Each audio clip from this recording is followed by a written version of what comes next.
Marcus Langston was the kind of man who turned heads the moment he entered a room, not because of loud designer labels or flashy cars, but because of the quiet power he carried.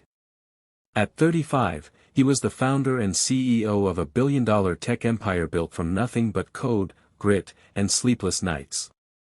He was Atlanta's golden son, handsome, polished, charitable. But beneath that composure lived a man who had known abandonment, betrayal, and the kind of loneliness that money couldn't mend.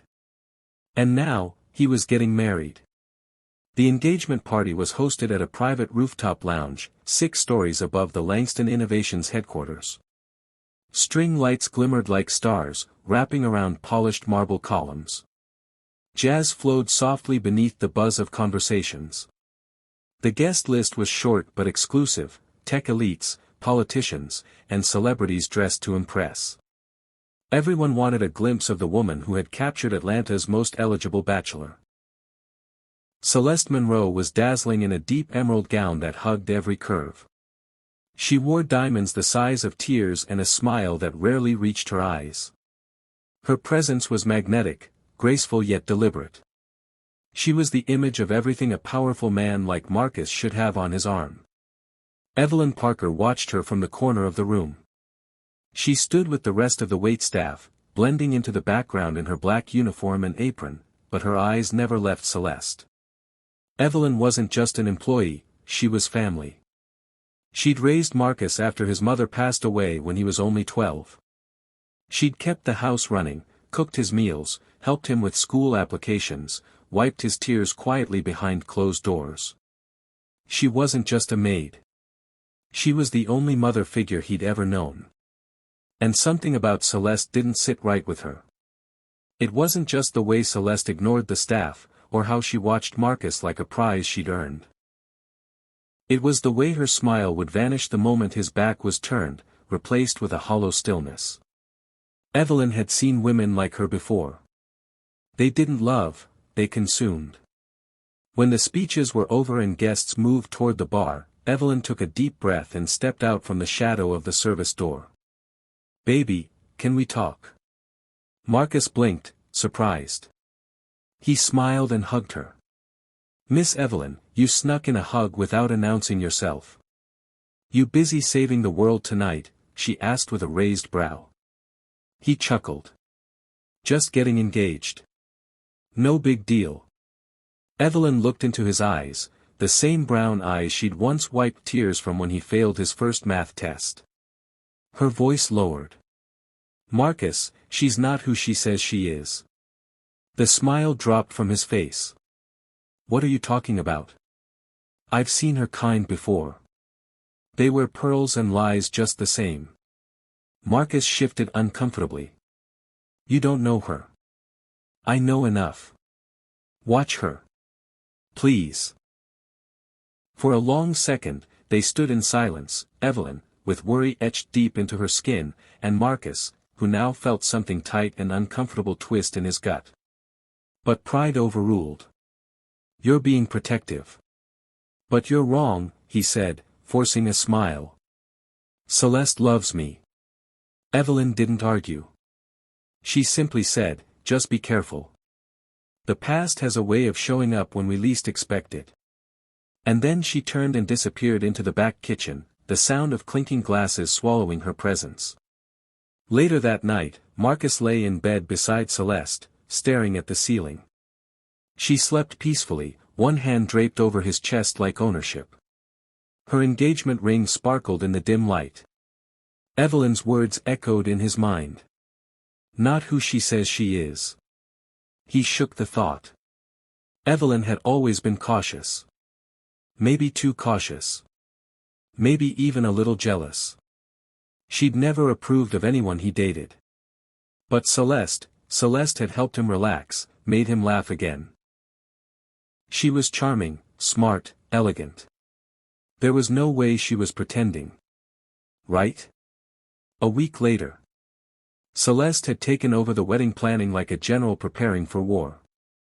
Everything had to be big, exclusive, and documented, down to the seating chart for the rehearsal dinner. Evelyn, meanwhile, had become almost invisible in the house. One evening, as Marcus returned early from a business trip, he heard raised voices in the kitchen. "I told you to knock before entering my suite." Celeste snapped.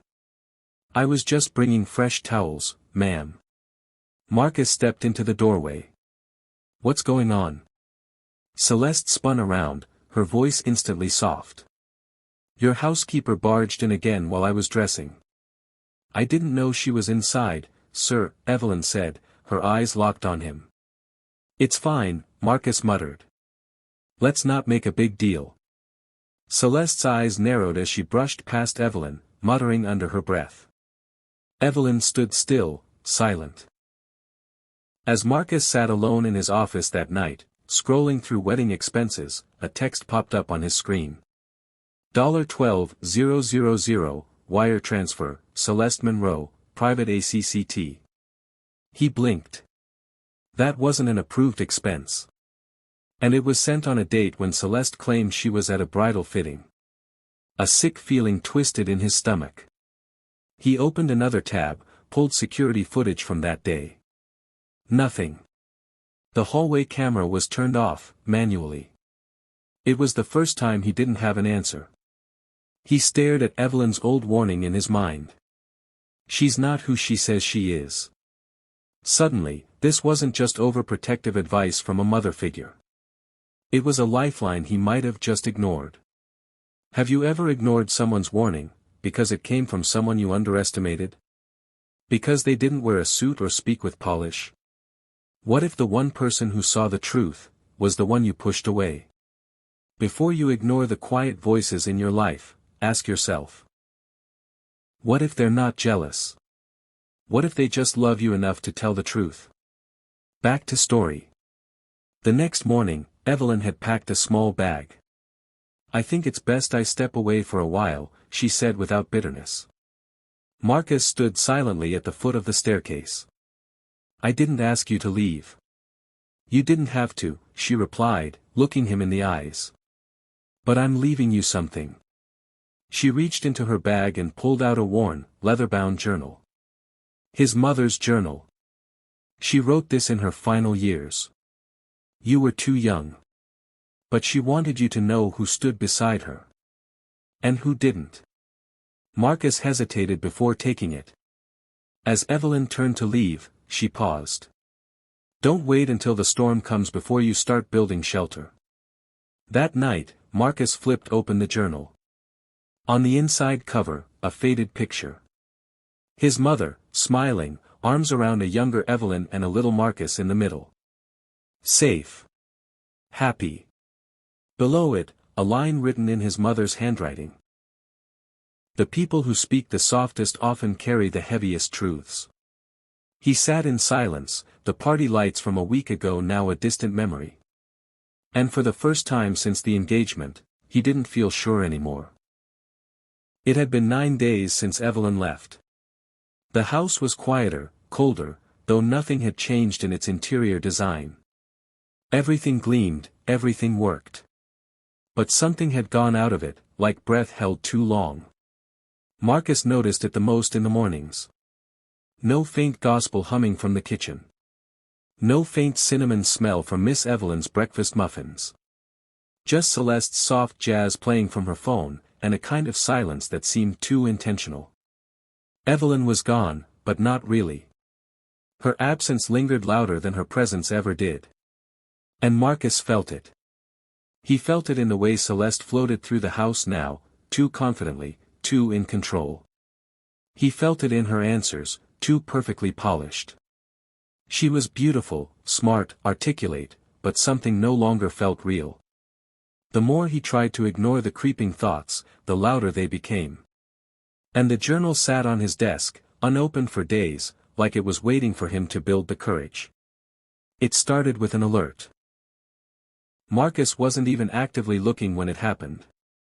He'd been checking his monthly expenses, a habit drilled into him from his earliest startup days when every dollar mattered. Even now, as a billionaire, he still checked. There it was. $12,000 wire transfer, recipient, Celeste Monroe.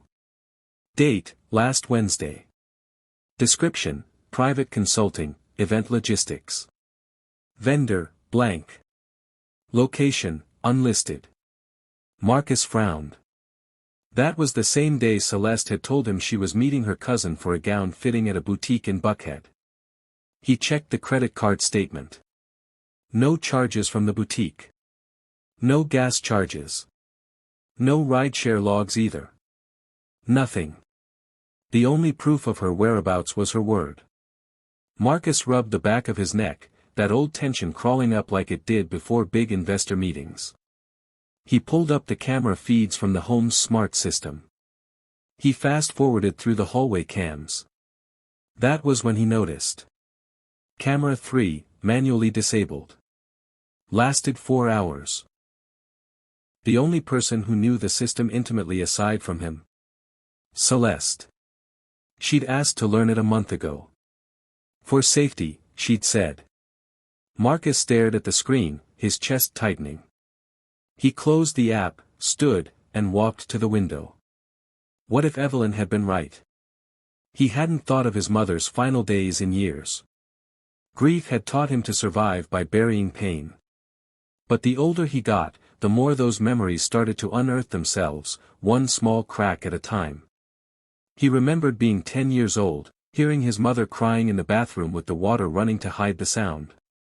He remembered Evelyn coming into his room afterward, brushing his hair with shaking hands.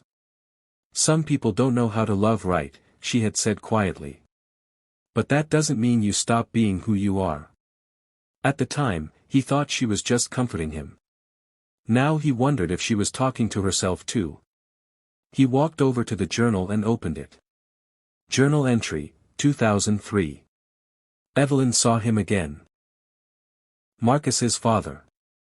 He came to the hospital like nothing had happened. Lorraine wasn't with him, but her scent was. Strong perfume. The same brand she always wore. Evelyn said nothing, but I saw it in her eyes. She wanted to scream at him. But she stayed, for me. For Marcus. I hope he never meets Lorraine's daughter. God, please, let her stay away. Marcus froze. Lorraine. He hadn't heard that name in over 2 decades. He closed his eyes and tried to remember. A sharp voice. Flashy jewelry. Long red nails. There was a picture somewhere, an old photo from his father's charity banquet. A woman in a red dress beside his father, smiling too hard. She looked like. No. He walked to his safe and pulled out an old photo album Evelyn had packed away after his mother died. He flipped through it until he found what he was looking for. There it was. His father, grinning beside a woman with hazel eyes and wavy brown hair.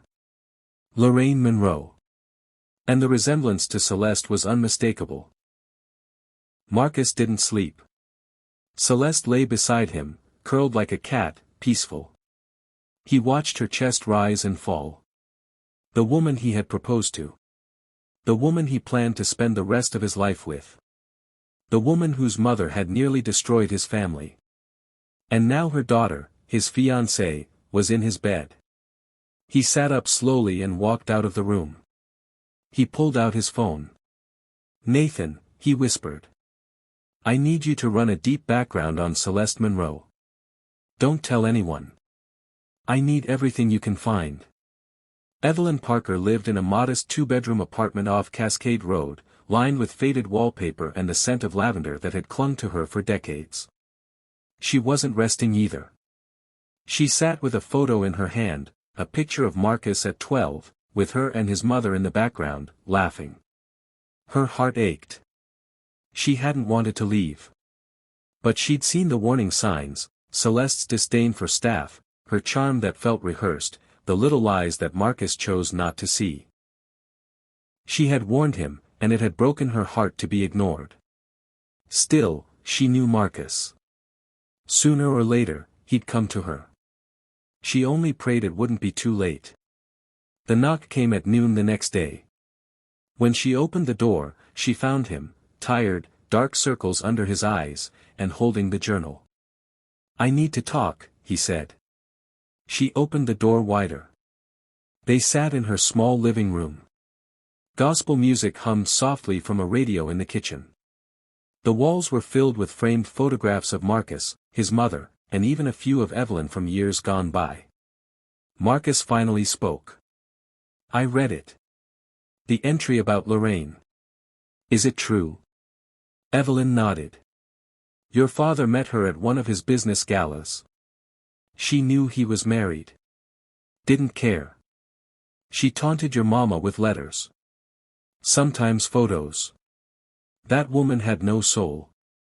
Marcus looked down. "And Celeste. She's her daughter. I'm sure of it. I need proof. I don't have paper, baby. But I got memory. And I got that woman's scent burned in my mind forever. She came to the house once, Lorraine. I remember thinking, God help any child raised by her." Marcus rubbed his forehead. "I think I'm in love with her," he admitted. Evelyn's voice softened. "Love doesn't mean blindness." They sat in silence again. Finally, Marcus looked up. "What do I do?" "You already know. You just don't want it to be true." Back at the penthouse, Marcus said nothing to Celeste. She kissed him on the cheek as he walked past her, chatting on the phone with the florist. "Darling, the orchids need to match the napkins," she said. "We're not hosting a backyard barbecue." Marcus gave a polite smile. He went into his office and called Nathan. "You got anything for me?" There was a pause. Then. "You're going to want to see this in person." Nathan slid the thick folder across Marcus's desk. It was marked with yellow tags. Marcus flipped through. Name, Celeste Lorraine Monroe. D.O.B., February 4, 1990. Mother. Lorraine Monroe, deceased. Convicted of mail fraud in 2008.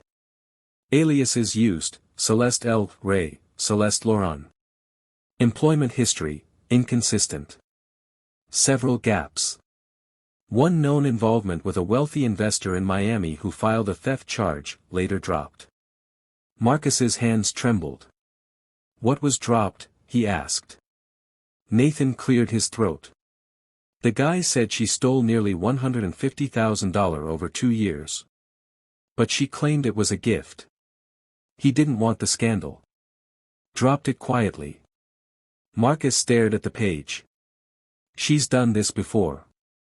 Nathan nodded. "You want me to dig deeper?" "No.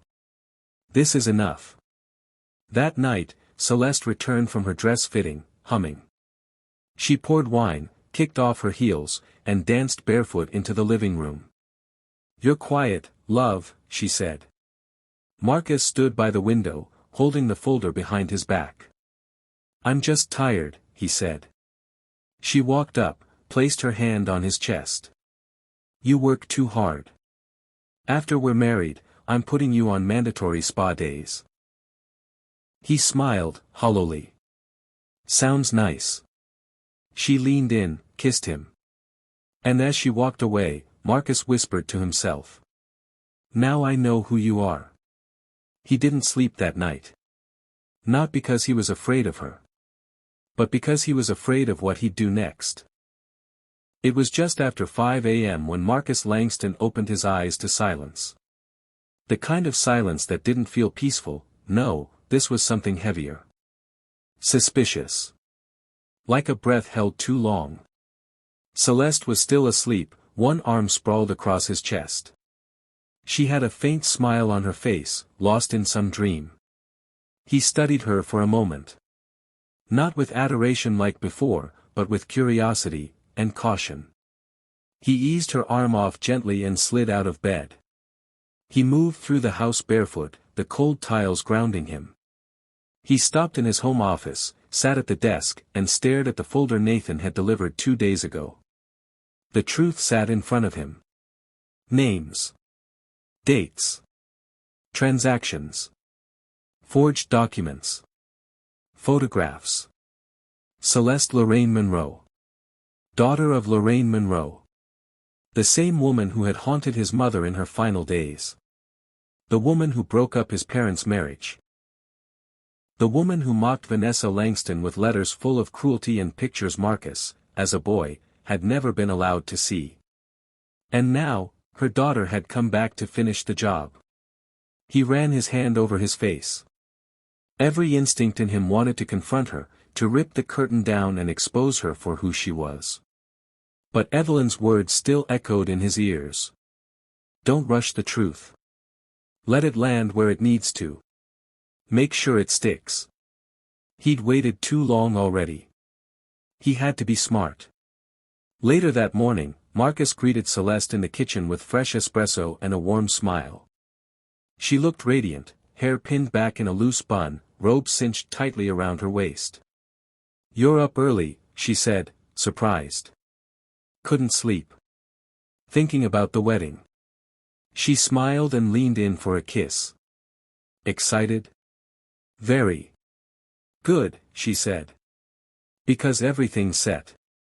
The band's confirmed, the cake's being flown in from New York, and the seating chart is locked. It's going to be perfect." Marcus sipped his coffee and watched her closely. "You deserve perfect," he said. She twirled away from him like a ballerina, humming softly to herself. And he smiled like a man in love. Only now, he was in control. Evelyn Parker hadn't stopped thinking since she reread that old letter. The weight of it. Vanessa's warning. Her handwriting, once so familiar, now a ghost pressed into paper. She picked up the phone and dialed Marcus. "Come by if you can. There's something else I think you need to know." He arrived later that afternoon. No driver. No suit. Just Marcus, in jeans and a black hoodie, looking like the boy she helped raise. Inside, she handed him the letter again. "I read it already," he said softly. "I know. But I remember something I didn't before." Marcus looked up.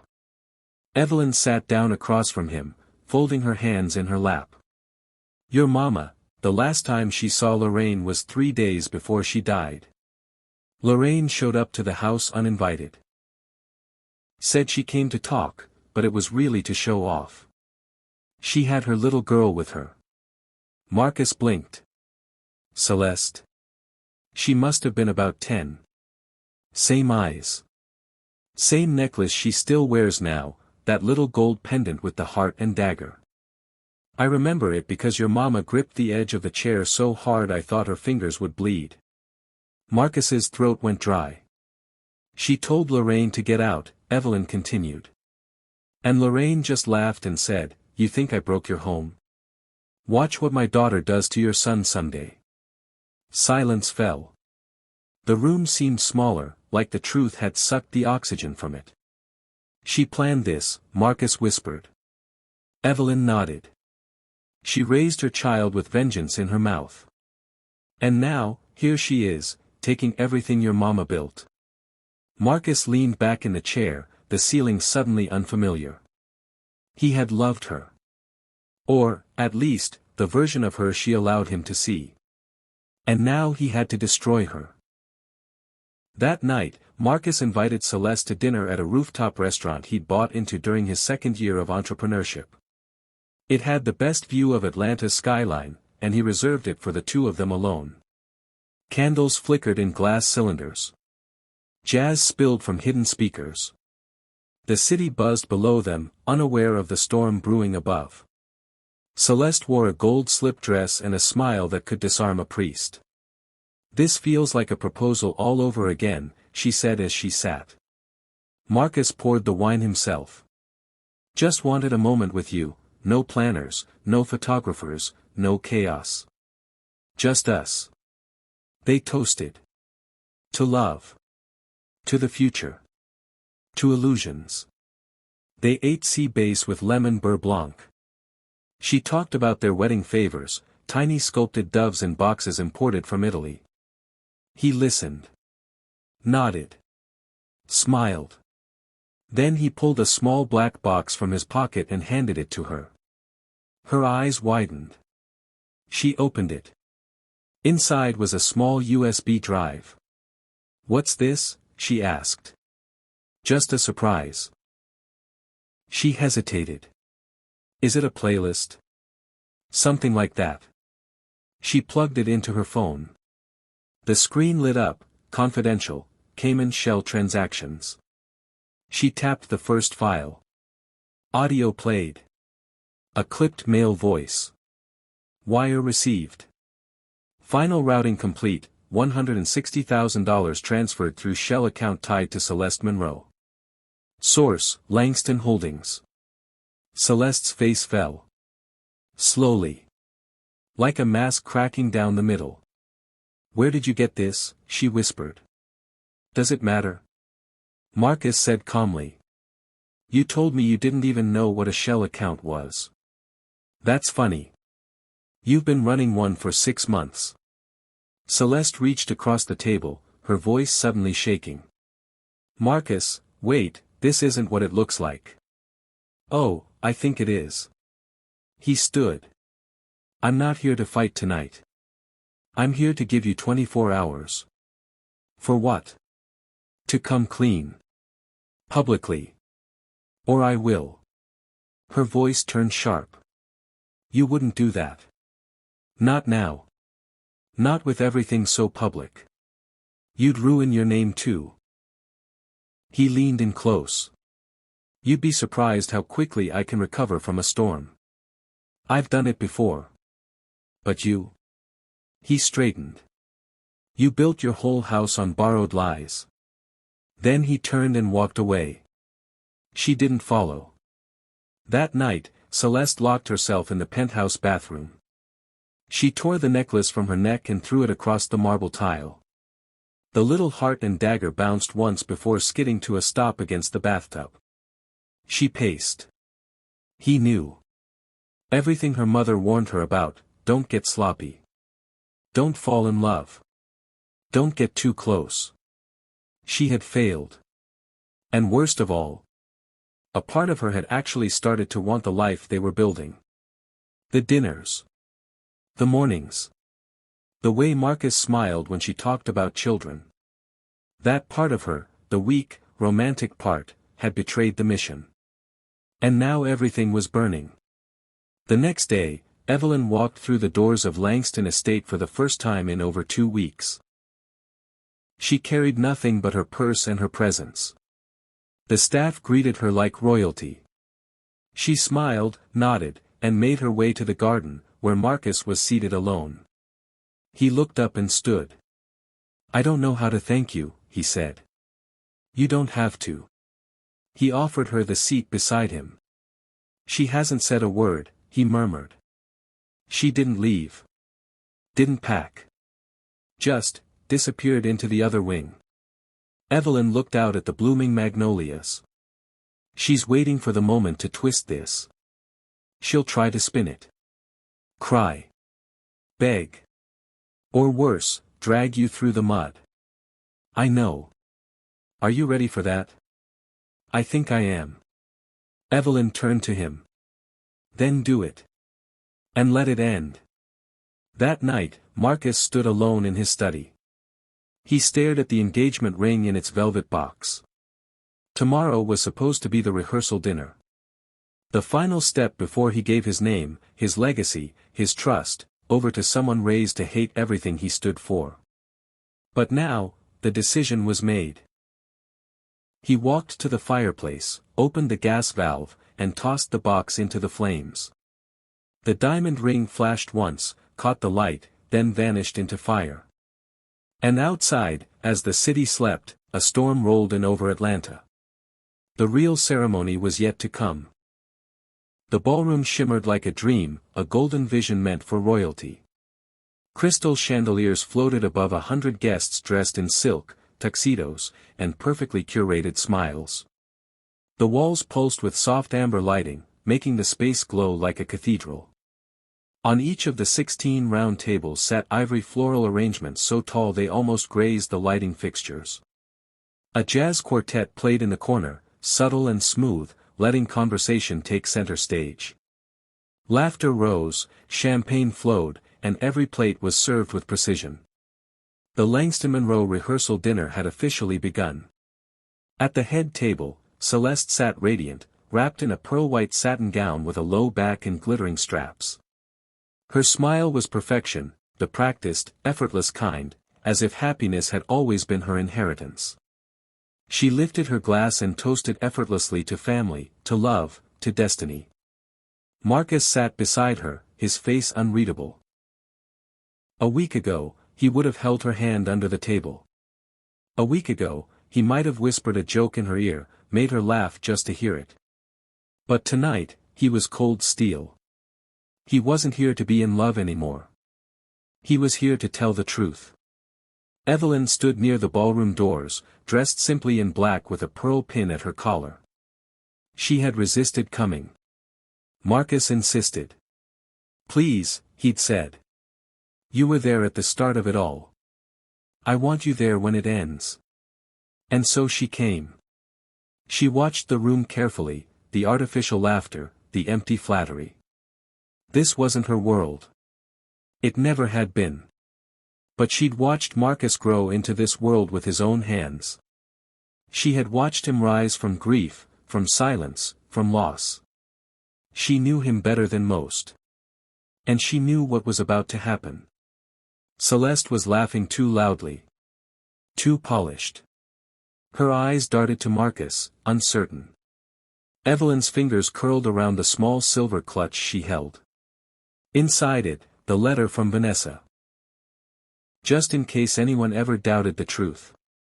After the final course, a fig tart with lavender cream, the lights dimmed slightly and Marcus rose from his chair. A hush fell over the room, like someone had cut the music mid-beat. Dozens of heads turned toward him. He lifted his champagne glass. "Good evening," he said, voice calm and controlled. "I want to thank each of you for being here tonight. You've traveled from all over the country, and the world, for a celebration of love, commitment, and legacy." A few polite claps. Smiles. Celeste smiled too, though her fingers were clenched just slightly around her wineglass. Marcus continued. "I believe in truth.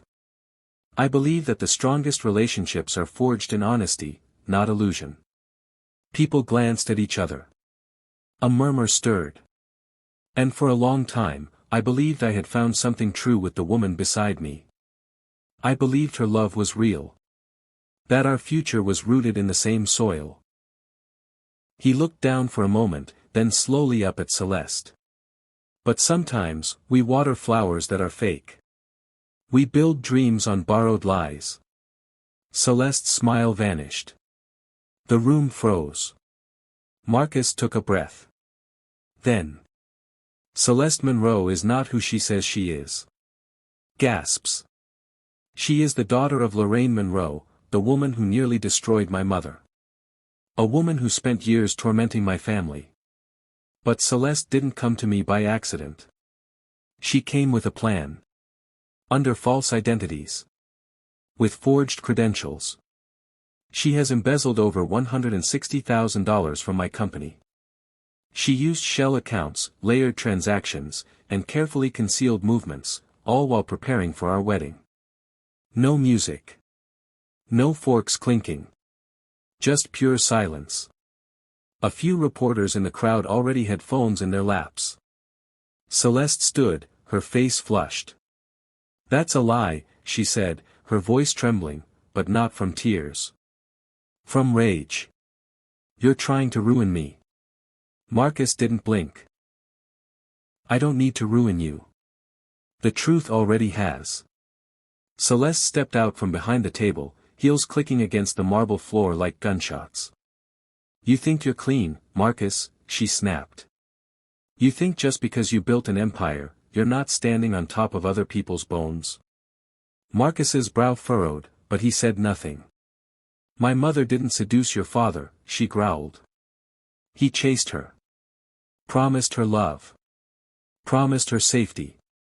Then discarded her like trash and ran back to his trophy wife. While you all cried in your mansion, we lived in a one-bedroom with leaky pipes. We ate soup 3 nights a week. My mother cried herself to sleep every night, because of your father. Evelyn's breath caught, but she stayed still. Celeste turned to the room, arms wide. So yes. I came for revenge. I came to take what was denied to us. But don't get it twisted. I earned every bit of this lifestyle. I played the game. I smiled, I danced, I gave interviews.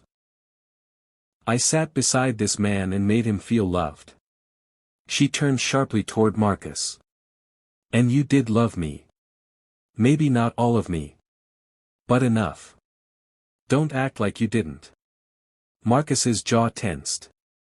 You're right, he said quietly. I did love you. The version of you I met. The version you gave me.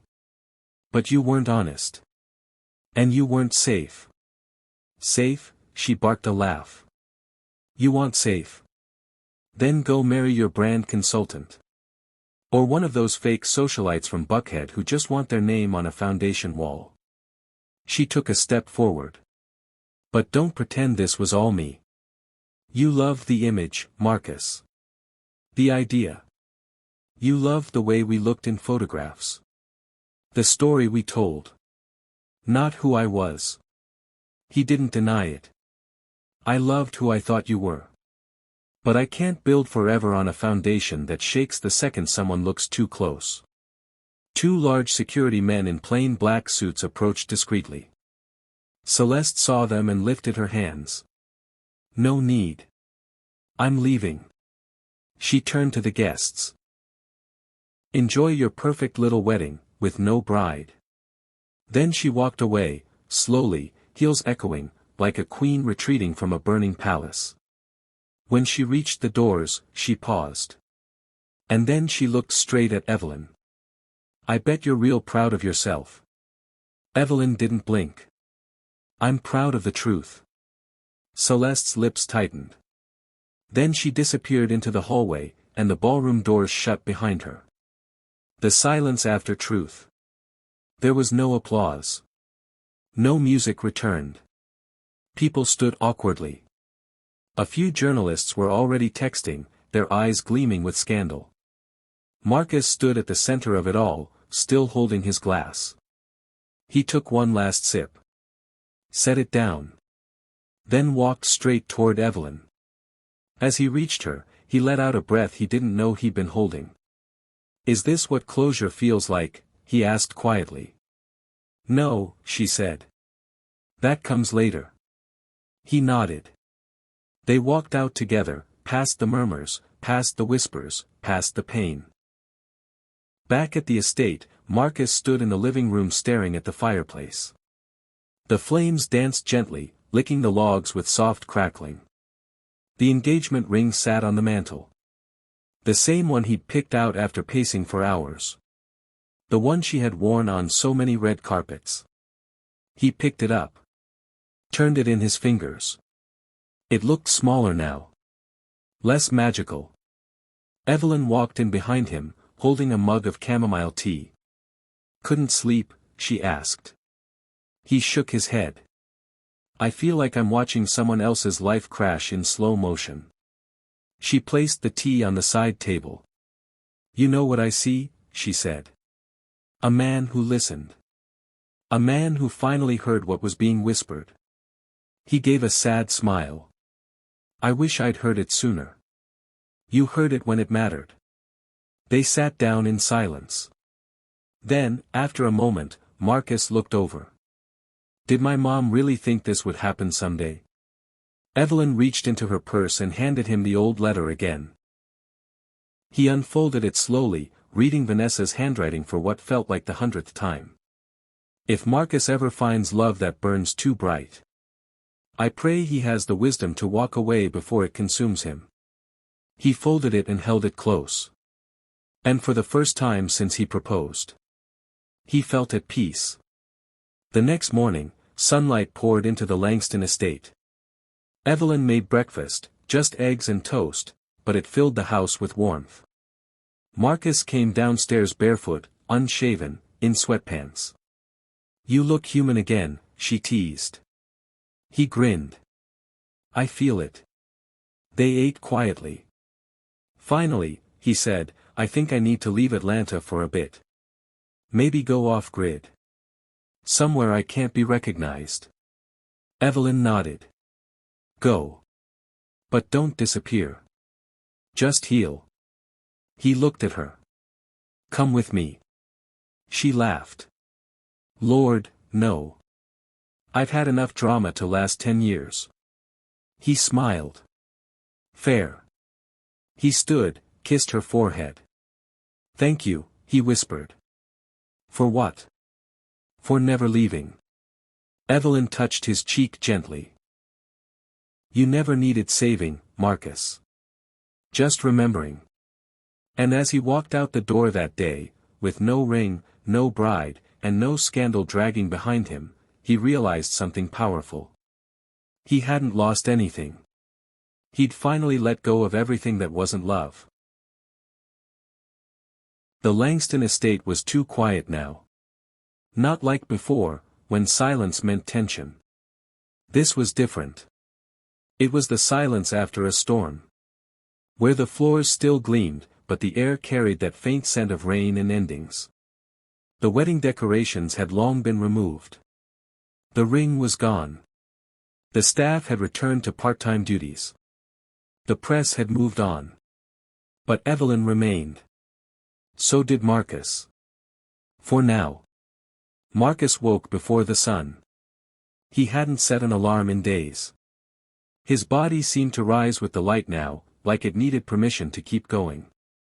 The sheets beside him were empty, smooth, untouched. And for once, that didn't ache. He walked downstairs barefoot, poured a glass of water, and stepped out onto the patio. The air was soft, still cool, carrying that clean scent of spring. Atlanta stretched beyond the estate walls, cars in the distance, birds overhead, the slow hum of a city forgetting his name. He sat on the steps and let his thoughts wander. No laptop. No phone. No voice memos to transcribe later. Just breath. And a heart still healing.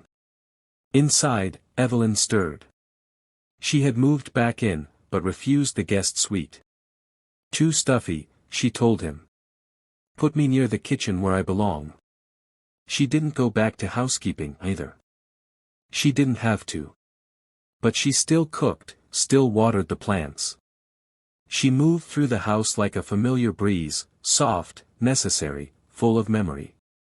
That morning, she found Marcus already on the patio. You beat the sunrise, she said. Couldn't sleep. Dreams again? No dreams. Just, spaces that feel too big. She walked over, handed him a cup of tea. Chamomile. The one his mother used to drink. You still grieving her? She asked, settling beside him. He nodded. And grieving the version of me that believed everything was fine. She let the silence speak for a while. Then said, that boy served you well. But you're not him anymore. He stared into the tea. I don't know who I am now. You're the man who walked away when the fantasy cracked, she said. That counts for something. Later that day, Marcus drove alone to the cemetery. He hadn't been there in nearly a year. Too busy. Too afraid. Too, everything. He carried a single bouquet of white lilies and hydrangeas, his mother's favorites. The grass had grown wild around her headstone, but the engraving remained clean. Vanessa Elaine Langston. Beloved mother. Fierce spirit. Rested but not forgotten. He knelt, pressing the flowers into the earth. I wish you were here, he whispered. Wish I could tell you everything. That you were right. That Evelyn was right. That I almost let it all happen. A breeze passed through the trees, soft and warm. He closed his eyes. I'm not mad at her, he whispered. Celeste. I think I almost pity her. She didn't know how to stop the fire once she started it. And I fed it. He placed a hand on the marble. I promise I won't lose myself again. Not like that. Behind him, someone approached. Light steps. Evelyn. She held a small lunch bag and a folded chair. I figured you'd be here, she said. He smiled. Brought food? Of course. They sat in the shade, unwrapping sandwiches, sipping water, letting the wind tell its stories. She'd be proud of you, Evelyn said. You think so? She'd be mad it took you this long, she teased. He laughed, genuinely this time. 3 days later, Marcus returned home from a morning walk to find an envelope on his doorstep. No address. No stamp. Just his name in handwriting he knew too well. Celeste.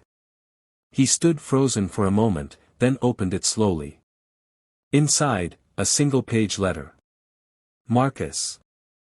I've thought about writing this every night since I left. I've also thought about burning it and disappearing forever. But I owed you words. I didn't know how to stop the lies once they started. I wanted to win. I wanted to prove my mother wrong, that I could do more than she did. That I could infiltrate your world and make it mine. But then I started to like the mornings. The garden. Your laugh. Then I started to love you. And I didn't know how to love honestly, so I loved the only way I knew how, through performance. I'm sorry. I'm not asking for another chance. I just want you to know. Some of it was real. Even if I didn't know how to show it. Marcus folded the letter. He didn't cry. He didn't rage. He simply walked to his study, opened the bottom drawer where his mother's journal rested, and tucked the letter inside. Let the past sit with the past. Over the next month, Marcus made changes. He sold the estate quietly. No public announcement. No bidding war. No headlines. He donated the land to a non-profit foundation that built transitional homes for teens aging out of foster care. He bought a modest 3-bedroom home on the edge of the city, surrounded by trees and silence. Evelyn moved into the guest cottage just across the backyard, claiming the garden as hers immediately. Every Sunday, Marcus made her breakfast. Every Sunday, she critiqued his toast. One afternoon, Marcus stood barefoot in the soil, planting tomato vines in raised garden beds. The sun beat gently on his shoulders. His shirt was soaked with sweat, his hands dirty. He loved it. He wasn't trying to impress anyone. He was simply alive. Evelyn brought out 2 lemonades and set them on the porch. You're gonna burn yourself up out there, she called. I'm almost done. And I'm almost 25 again. He laughed. Inside, Marcus had taken up painting again. Abstract. Wild. Unstructured.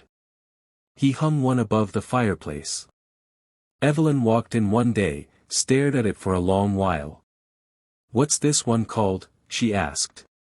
He shrugged. No name. She nodded. Good. Some things don't need explaining. Marcus stood on his new front porch one evening, watching the sky bloom into purples and oranges. Evelyn sat beside him in her usual rocking chair, wrapped in a light cardigan. They sipped tea. They didn't speak for a while. The breeze played with the leaves. A squirrel darted across the yard. Finally, Marcus said, I thought love had to hurt to mean something. Evelyn glanced over. That's just trauma dressed as wisdom. He smiled. You should write a book. She chuckled. I did. It's in my mind. Nobody's worthy of reading it yet. They fell into silence again. Peaceful. True. That night, Marcus opened a blank leather journal and wrote. The wound wasn't in loving the wrong person. It was in forgetting how to love myself along the way. Evelyn never yelled. She never slammed doors. She never demanded I listen. She warned me. She stayed. She carried truth like a quiet torch, even when I wouldn't look. And in the end, she helped me come back home. A few weeks later, Marcus stood in front of a classroom of teenage boys from the nonprofit foundation now housed in his former estate. He held no slideshow. No pitch deck. Just a whiteboard and a marker. "I'm not here to talk about success," he said. "I'm here to talk about starting over. And how sometimes, starting over is the bravest thing you'll ever do." In the back of the room, Evelyn sat beside a staff member, arms crossed, smiling. And as Marcus spoke, he didn't sound like a CEO anymore. He sounded like a man. A man who had walked through fire. And made it out holding someone else's hand. The people who truly love you won't always clap the loudest. They won't always wear titles or make speeches. Sometimes, they're just the ones who never leave. Who whisper when you ignore. Who warn, even when it costs them everything. And when the lies fall apart, they're the ones still standing beside you, quiet, steady, real. If this story touched something in you, don't scroll away. Have you ever ignored the quiet one? The one who saw the truth before you did? Tell us your story in the comments. Share this with someone who's walking through doubt, love, or healing. And don't forget to subscribe for more stories that remind you, you're not alone. Sometimes, the warning you ignore, is the one you'll wish you remembered.